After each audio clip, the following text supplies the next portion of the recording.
there, nation. Welcome to the show where we help you to play miniatures wargaming on a budget. It is I, Commander Cheapskate, and we are back in another edition of Warhammer Wednesday with our weekly series, The Golden Age, our series of Warhammer Fantasy Battle Reports, and this is Battle Report number 98. It is a 3,000 point battle that is fought between Ogre Kingdoms as well as Slaanesh and Legion of Chaos.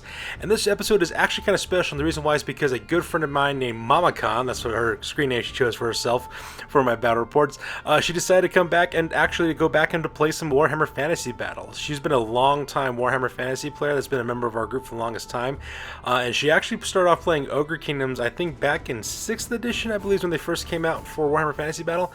So she's been playing them all the way back since 6th edition, and she kind of fell out of the hobby for a little while, but then after our gaming group got together, started doing stuff, she decided to get interested into it again. So she asked if she can borrow my Legion of the Hellmouth army for her Ogre Kingdoms to play for Ogre Kingdoms. I said that was perfectly fine, and now we're back here with another battle report. And I gotta warn you, Mama Khan, she knows how to play some Ogre Kingdoms. I mean, she's a beast, hence the name, Mama Khan. So she'll be playing the Legion of the Hellmouth, our studio's 3,000 point Ogre Kingdoms army, and I'll be playing the Shrieking Masquerade, my 3,000 point Slaanesh Legion of Chaos army. So we're gonna play some background music real quick. If you want to see exactly what the armies look like, you can look at the photos. You could also see army lists being scrolled on those images as well.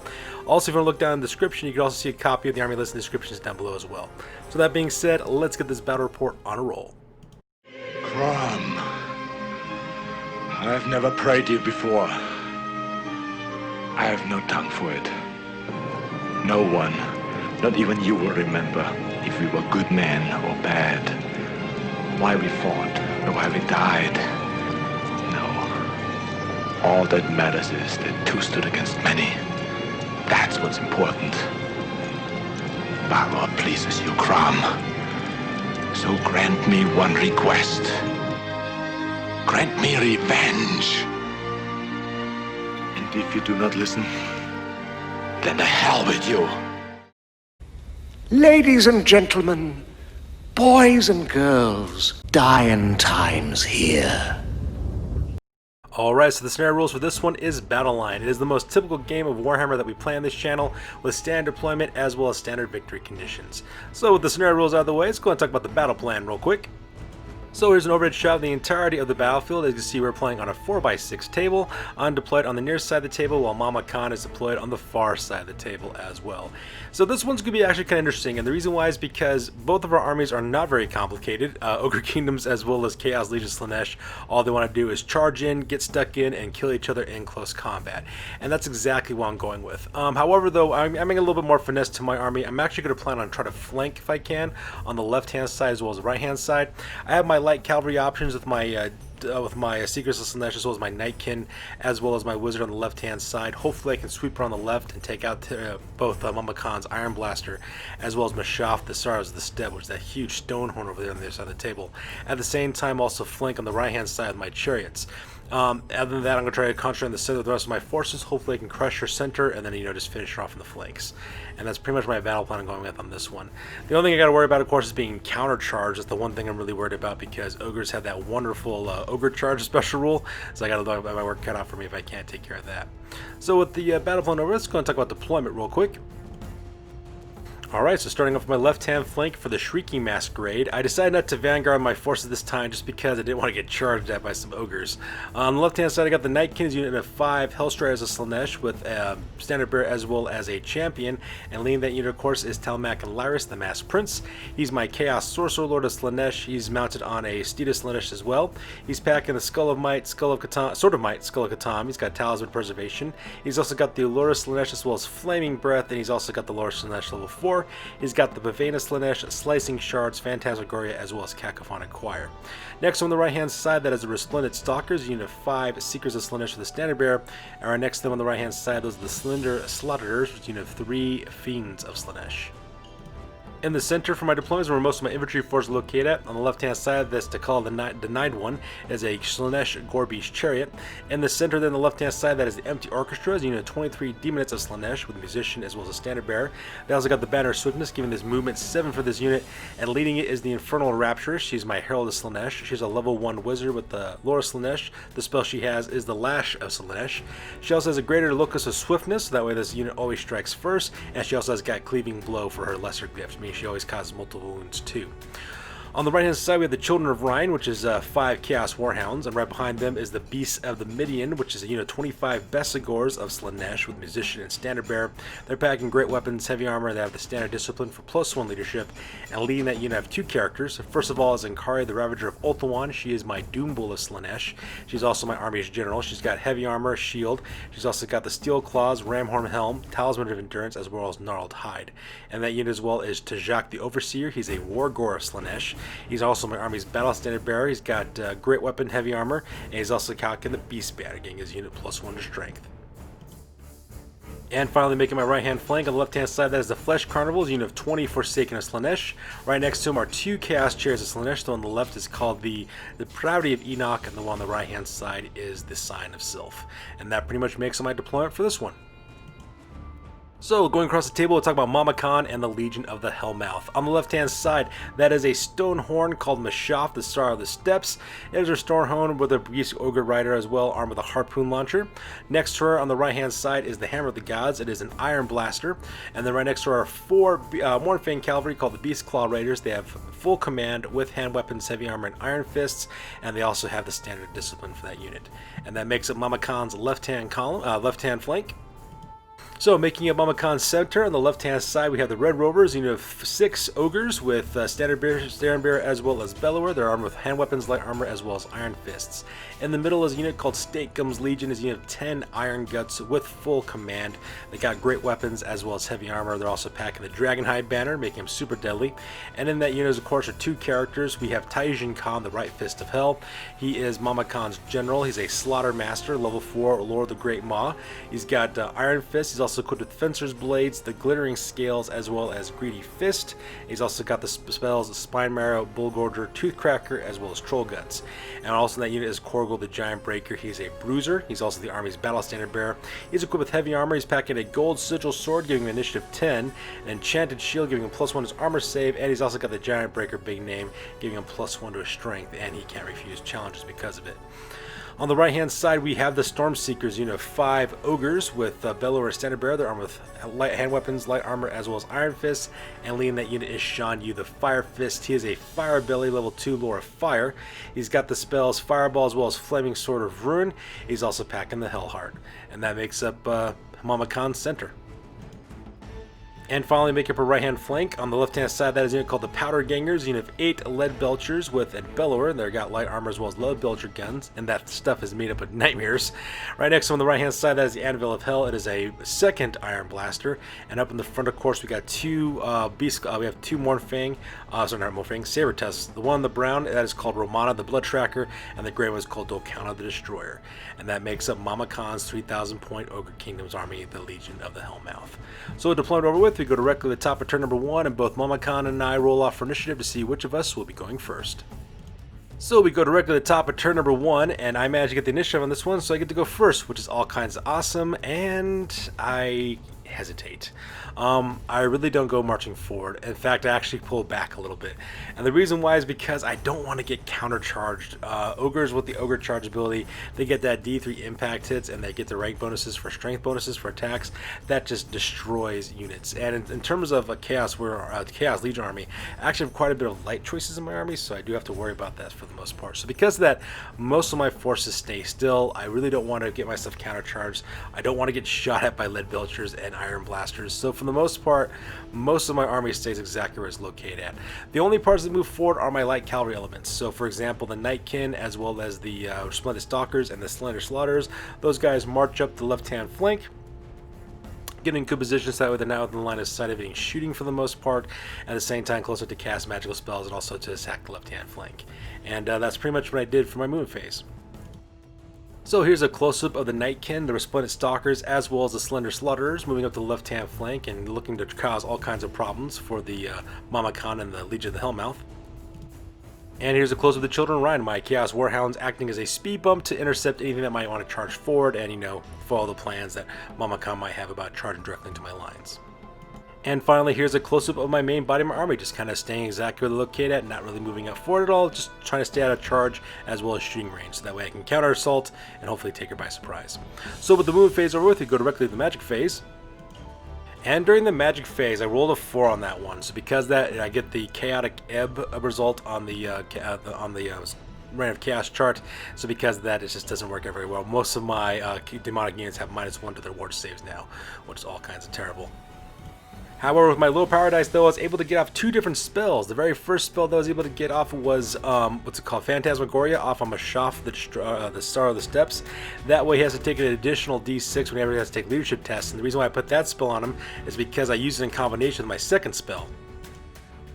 That second spell being the Bavane of Slaanesh, I was able to get enough wounds off on Mashaf, the Star of the Steps, in order to kill that monster. So with a giant thunder-cracking smash to the ground, Mashaf, the Star of the Steps, gets killed because the Whispers of Slaanesh basically drove him to insanity as well as death. And just like that, I net myself first blood, and a nice little way to start off this battle by getting rid of a monster. And just to add icing to the cake, I managed to get the Bliss of Torment lore ability off for my character Telemach and Lyris. He got +1 to his weapon skill, initiative, as well as attacks into the next magic phase, which is just absolutely amazing. So with the magic phase over with, we skip shooting phase because I have no shooting elements and there is no engaged in close combat, so we go directly to the bottom number 1 for the Ogre Kingdoms. Alright, so that takes us directly to the bottom number 1 for the Ogre Kingdoms. As you can see, this photo is taken at the move phase, and Mama Khan moves forward. She doesn't really march any of her forces forward, she just only moves them out their normal movement allowance, and the reason why is because she doesn't want to get countercharged by my forces, which is actually a pretty smart idea. We're both basically playing a game of chicken to see which of us will be charging forward first, and who's going to be countercharged. So as you can see there, she just moves everything up their normal movement allowance. All of her forces for the Stormseekers, the Red Rovers, Stinkums Legion, the Powder Gangers, as well as the Anvil of Hell, they just move up for the normal moon allowance. For her 2 Sabertusk, Romana, and Dolkana, both of those do march forward, and that's just because they're kind of getting within chaffing distance of my 2 chariots. Meanwhile, on the left-hand flank, she just kind of moves up both the Beastclaw Raiders as well as the Hammer of the Gods, getting ready to cut loose with some cannons as well as some close combat. So that part is kind of crazy as well. And that just pretty much makes up Mama Khan's move phase for this one. So here's a close-up left-hand flank with the Hammer of the Gods getting ready to cut loose with some Grape Shot. At the same time, the Beastclaw Raiders moving into position in order to intercept anybody that might be foolish enough to charge forward.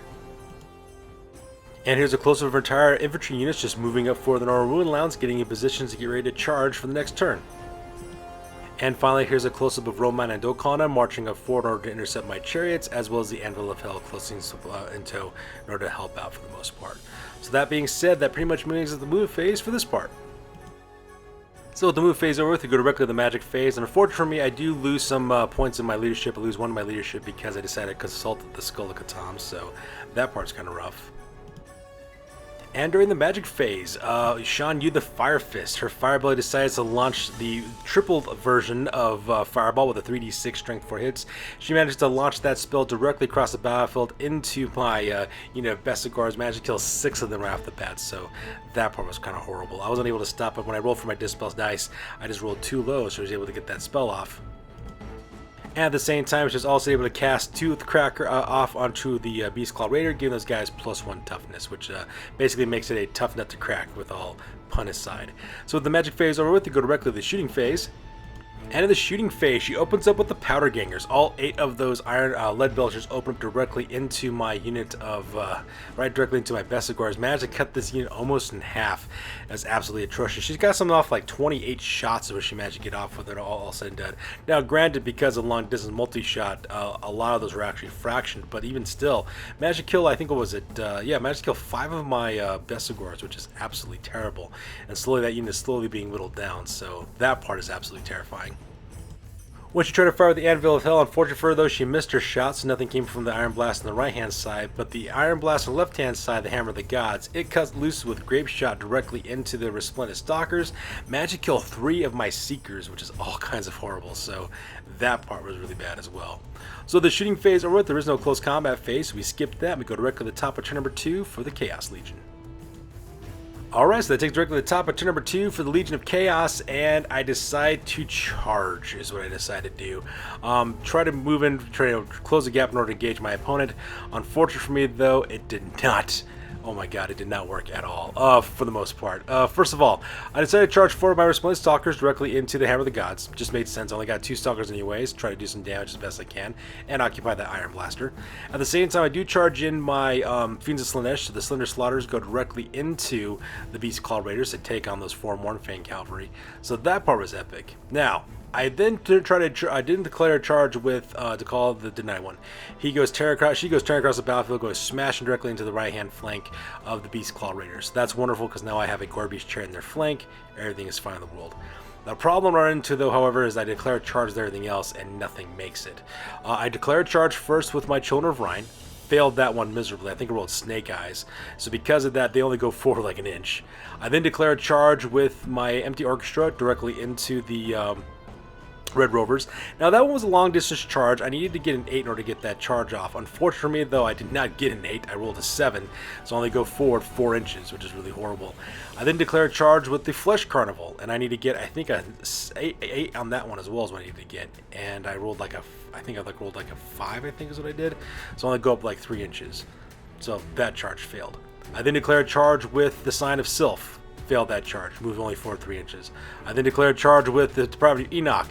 Failed that charge, moved forward 3 inches, and then of course I just then moved up my Beast of Midian, just go behind my Chaos Warhounds for solidarity's sake, and then finally I just marched over the Nightkin with Telemac and Lyris in order to lend some magical support, and that was it. All of my charges for the most part failed on the right hand side of the battlefield, and it's really going to haunt me later.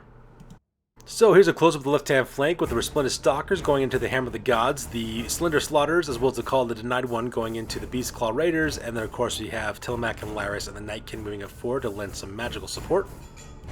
And here's a close-up of the Empty Orchestra, as well as the Children of Rhine, as well as the Flesh Carnivals failing their charges, so only then go up a handful of inches with the Beast of the Midian in support.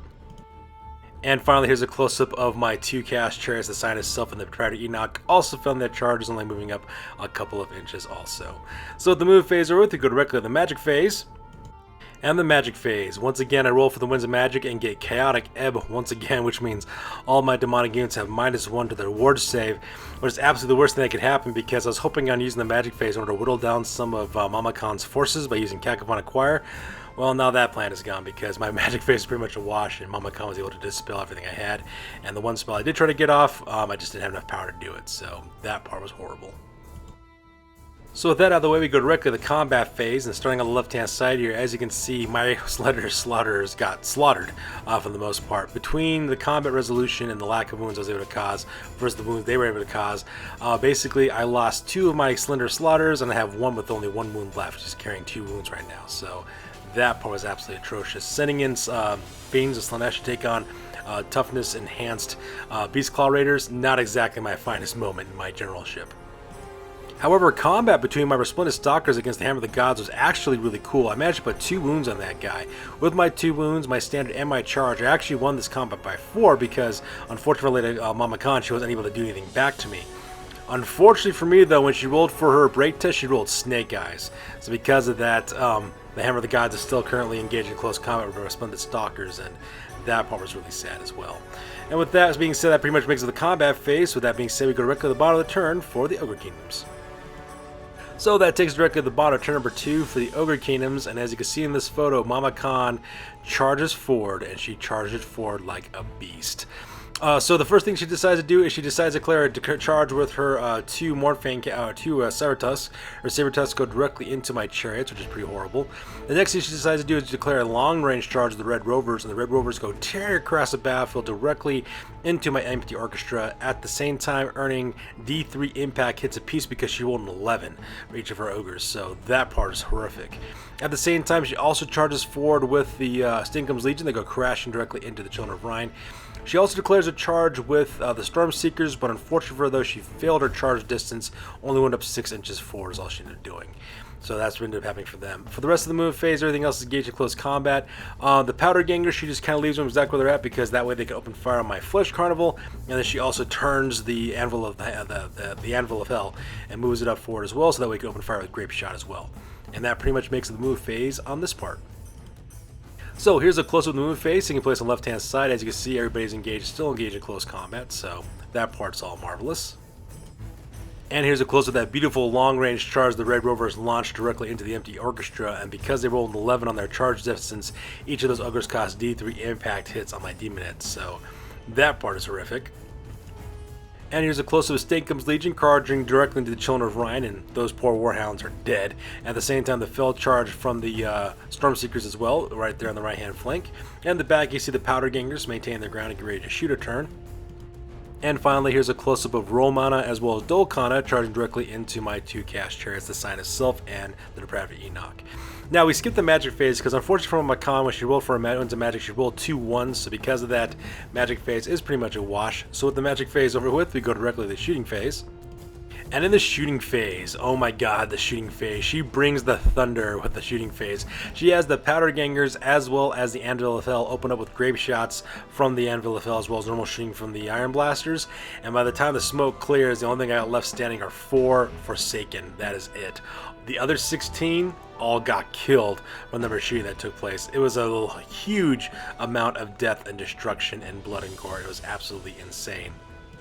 So insane, in fact, I actually had to take a panic test and had to get Snake Eyes to keep these guys from standing because they're less than a quarter in strength.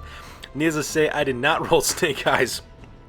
And my poor Flesh Carnival, they run back 10 inches back the way they came, and they're just running for the hills because they just don't want to get killed, the survivors. And just for a spoiler ahead of time, my unit never does rally, so eventually they'll just fly off the edge of the table, getting all those juicy points for Mama Khan. So that part was horrific. So with the shooting phase over with, you go directly to the combat phase. As you can see in this photo, the Hammer of Gods had no problem whatsoever finishing off the last 2 of my Resplendent Stalkers. I, on the other hand, wasn't able to do anything to the Hammer of the Gods, and the Hammer of the Gods just kind of finished me off. Oddly enough, it was a Nobbler that was the guy that managed to slip through the last wound, which is the Nobbler rider on this vehicle, and that was the one that kind of finished him off, so that part was kind of crazy. Meanwhile, the Beast Claw Raiders finish out the very last of my Slender Slaughters, and I do a quick reform to face on the left-hand flank of the Nightkin, as well as Telmac and Lyris, so that part's kind of terrifying. Meanwhile, combat between the Empty Orchestra as well as the Red Rovers was absolutely appalling. Just the amount of impact hits alone from the Ogre charge killed over half of this unit, as you can see here. I lost 18. When it was all said and done, including my Herald of Slaanesh as well. My Herald just got killed by, I think, one of the fighters up in the front rank, and the rest of them between stomps and normal attacks. They killed 18 of my Empty Orchestra members, and in return, I was only able to kill 1 Ogre. So because of that, needless to say, my unit gets vaporized due to demonic instability rules. Poof, my demonettes go into smoke, and then the Red Rovers do a quick combat reform to face the left-hand side to stare down the Nightkin, as well as Telemac and Lyris, the Masked Prince. And unfortunately for the Children of Rhine, my 5 Chaos Warhounds stood no chance whatsoever. I think just the impact hits alone was able to finish that unit off. So because they destroyed that unit, they managed to overrun, and they go smashing directly into my Beast of the Minion. The only silver lining in all this is that because they overran, they didn't charge, they don't get impact hits. So, you know, small blessings and all that. And finally, of course, the Sign of Self as well as Enoch, the Private Enoch, had no problem killing out Roman and Dolkana, so that part was pretty cool as well. And that pretty much ends up with the phase for Mama Khan and the Legion of the Hellmouth. So that being said, we go directly to the top of the next turn for the Legion of Chaos. So with that, we go directly to the top of turn number 3 for the Legion of Chaos, and this photo is taken after the move phase, and so I decide just to go full broke and to charge forward. I don't have very much left of my army anyways, so it's go time. So I declare a charge the Nightkin. The Nightkin goes tearing across the battlefield directly into the Red Rovers and catching those guys in close combat. I left Telemac and Lyris out of the unit so that way he doesn't charge forward, and I move him forward so that way he can cast some magic spells, hopefully. My Beasts of the Minion are still currently engaged in close combat with Stakeum's Legion. However, both the Depraved Enoch as well as the Sign of Self charge directly into the right-hand flank of the Anvil of Hell. So I'm really looking forward to destroying that Iron Blaster. And that pretty much makes the move phase for this part. So here's a close-up of Telemac and Lyris running away from his units, that way he can cast some magic. At the same time, the Knight can go tearing across the battlefield directly into the Red Rovers. And here's a close-up of the Beast of the Midian, still engaged in close combat with Stakeum's Legion. I'm really excited to see exactly how that combat goes. And here's a close-up of the Depraved Enoch as well as a Sign of the Self charge directly into the right-hand flank of the Anvil of Hell. And I'm super excited to see how that combat goes. So with the move phase over with, we go directly to the magic phase.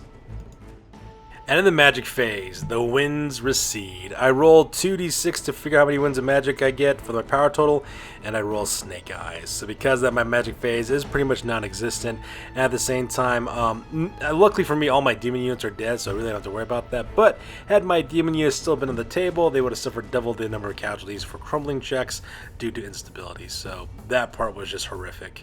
And I was like, man, because I really needed that magic phase, and I didn't get it. So the magic phase over with, we skip the shooting phase because we don't shoot in my army, and we go directly to the combat phase. And the combat phase, my Nightkin did nothing against the Red Rovers, and the Red Rovers had no problem whatsoever just smashing and devouring my Nightkin. And as you can see in this video, they just do a quick combat reform and face off against the left-hand flank of my Beast of the Midian. And combat between the Scion of Self and the Depravity Enoch against the Anvil of Hell. I managed to put 2 wounds on him, and that was actually from halberd attacks. It wasn't from my impact hits, so that part was horrific. Managed to put 2 wounds on this guy. In the end, he wasn't able to do anything back to me. I won this combat pretty well. However, when my friend Mama Khan rolled for a break test, she rolled a 3, which is a 1 and a 2. So because of that, he goes nowhere because Mama Khan, man, apparently her units don't break when Mama's in charge. So that part was insane. And then in the combat phase, I decided to declare a challenge because I have to. I declare a challenge with Ninkari, the Ravager of Ulthuan. My Doom Bull has been killing fools since the day that she was born for this army. So because I declare a challenge, and Khorghul Khan, who's the battle standard bearer for the army for the Legion of the Hellmouth, he has to answer because he has a giant breaker name. He can't refuse challenges. He has to accept them. So the two of us start fighting it out in close combat. In the end, I managed to put 2 wounds onto Khorghul, the Giant Breaker, which is really, really awesome. And he managed to put a wound back on me, so that part was pretty nuts. So Mama Khan and I are still fighting with our characters. We then go with the normal attacks between our characters, and good gravy, the number of attacks that went off. As you can see, pretty much killed everything for the most part. Her Gut Lord managed to put all of her kills directly into my Battle Standard Bearer. So Tajak, the Overseer, he gets killed by the Gut Lord, the champion for that unit of Stinkum's Legion, so he's dead. And the rest of the close combat attacks, between the normal Ogre attacks, the breath weapon from the banner of the Dragonhide banner, as well as the close combat attacks from Tai-Jinn Khan, the Right Fist of Hell, wiped out my entire unit, leaving my general all by his lonesome. Needless to say, I failed my break test because I wasn't able to roll Snake Eyes, and I ran.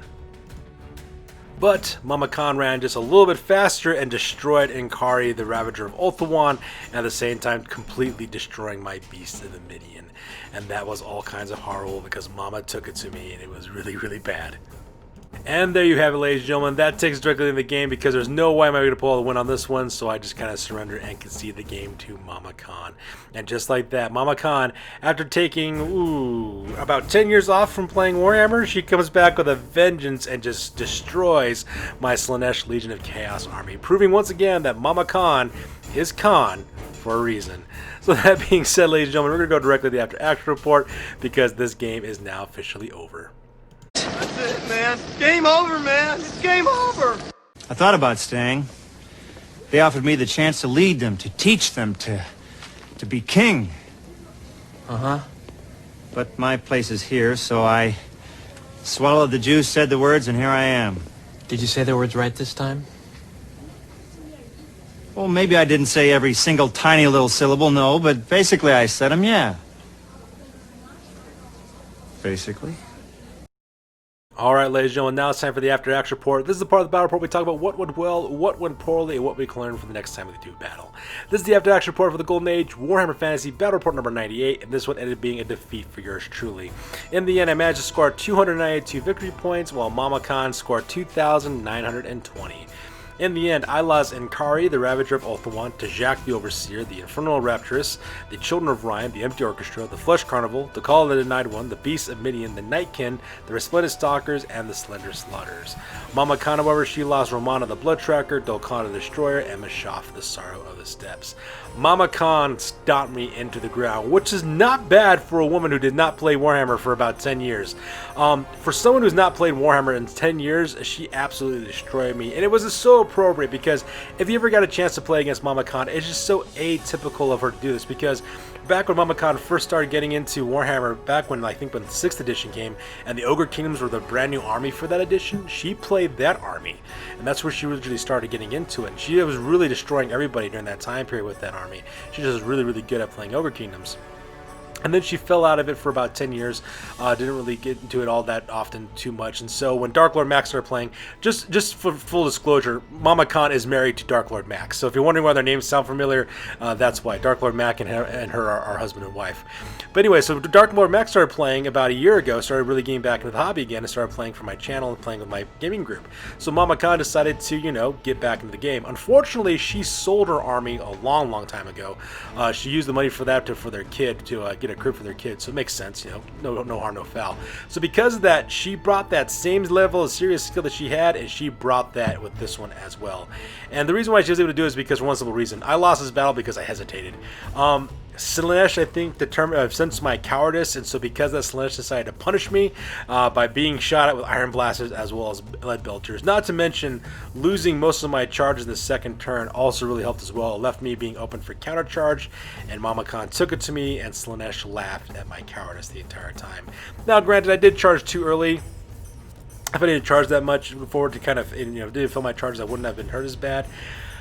But if I had just committed earlier, I wouldn't have to worry about being shot at, so, you know, them's the break when it comes to that as well. Plus magic failing me in this battle report also really hurt as well. I had some really low magic phases for this one, and I wasn't able to do much of anything against Mama Khan's forces like that, so she was able just to stick it to me in the worst ways.